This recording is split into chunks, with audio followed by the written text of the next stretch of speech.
dinguerie de fou. Vous voyez, mais écoutez bien, la scène qui m'a traumatisé le plus de toute ma vie dans tous les films. C'est pas Annabelle, la petite poupée. La poupée, elle a bougé un peu. Non, on sent pas les ça. C'est trop mal fait, tu vois, c'est des trucs où tu sais que c'est faux, tu vois, c'est des trucs qui veulent faire peur les enfants. Mais là, Dabé, frère, c'est un film. Il est là pour faire peur les croyants, frère. Et je le répéterai toute ma vie. À chaque personne qui me demande à chaque fois pourquoi t'as peur de ce film. C'est une scène en question qui me fait peur. En gros, il y a un imam en voiture avec une journaliste. Une journaliste qui est là pour documenter ce qui se passe dans la ville, les faits paranormaux, etc. Et du coup, ils sont en voiture, l'imam et la journaliste a fait son reportage et il demande en gros leur route à des passants. Et il croise un berger avec sa femme qui a le voile intégral. En gros, tu vois rien de son corps. Tu vois même pas 1%. Et ils sont dans les champs, tu vois, il demande la route à cette personne-là. Le berger en question, il lui donne l'itinéraire et il dit ouais, en gros, c'est au bout de la route là-bas, vous faites 2-3 km et vous verrez, ça va être vers ici la ville. Ils y vont.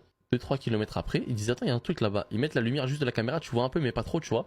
Et tu vois le berger courir dans les champs, dans le noir total, avec sa femme qui a le voile intégral. Et ça les frères, je vous jure, wallah, que cette scène m'a fait flipper de fou malade. Et ce qui a clôturé cette peur, c'est quoi? Le moment où ils sont partis chez le couple en question, le berger avec la femme voilée, et t'apprends en gros que la femme voilée, c'est pas vraiment une femme, c'est un djinn. Et genre Zarma, ils ont eu un enfant ensemble, un enfant mi-homme, mi-djinn, je sais même pas si ça peut exister ça, cette affaire-là. Mais ils ont un enfant bizarre. Chez eux, ils avaient un cahier, et c'était un cahier avec plein de photos de bébés issus de relations djinn et homme. Et Zarma, c'était des bébés avec des têtes qui faisaient trop peur de fou malade. Et tu voyais l'imam, il récitait du Coran. Non, c'est trop.